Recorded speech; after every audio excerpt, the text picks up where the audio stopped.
Right now, a factory floor like this one is running a shift short-handed. The hiring sign has been up for weeks. At the same time, close to 87,000 U.S. job postings this year have listed AI as a reason. A role was cut. Two things happening at once that look contradictory. They're not. Let's be precise about that number, because it gets flattened online. It's from Challenger, Gray and Christmas tracking U.S. employer layoff announcements. About 87,000 roles this year were cut, where the employer cited AI as a reason. That is not AI directly eliminated 87,000 jobs. It's not causal, and it's not China. What we see on the deployment side is almost the opposite problem.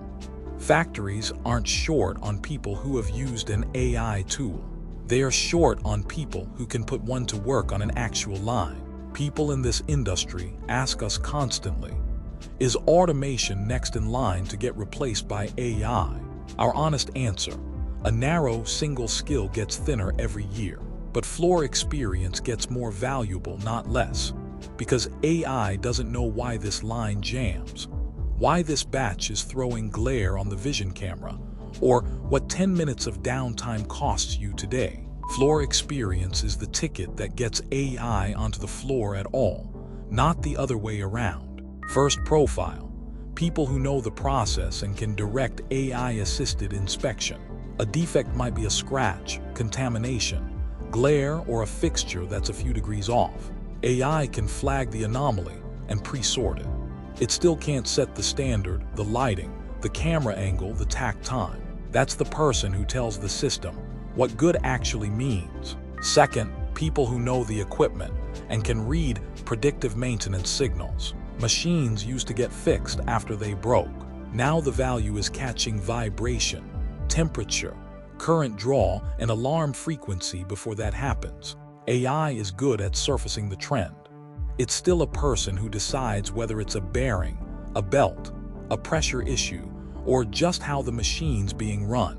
Third, people who know the floor and can hand AI the grunt work of alarms and reports, sorting a night's worth of fault codes by machine and frequency, drafting a first pass at the quality log, flagging work orders that need a second look.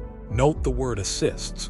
It doesn't rewrite control logic, and it doesn't go near a machine unsupervised. This is worth saying plainly because we build this technology.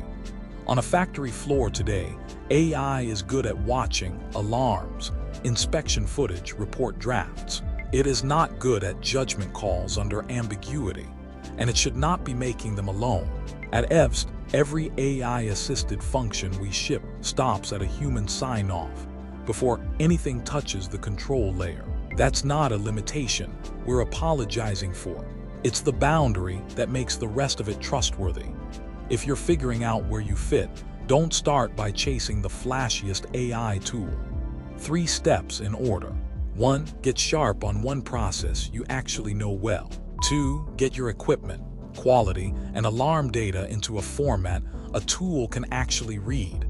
Most of it currently isn't. 3. Then learn to have AI pre-sort, summarize, compare, and flag for you.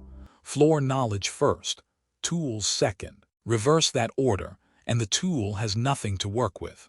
So don't read AI and jobs as just which office roles shrink. Read it as which floor roles just got more valuable. The person AI makes obsolete isn't the one racing it. It's the one who never learns where it shouldn't be used. The one who's hard to replace is the one who can put it to work on a real line and knows exactly where to stop.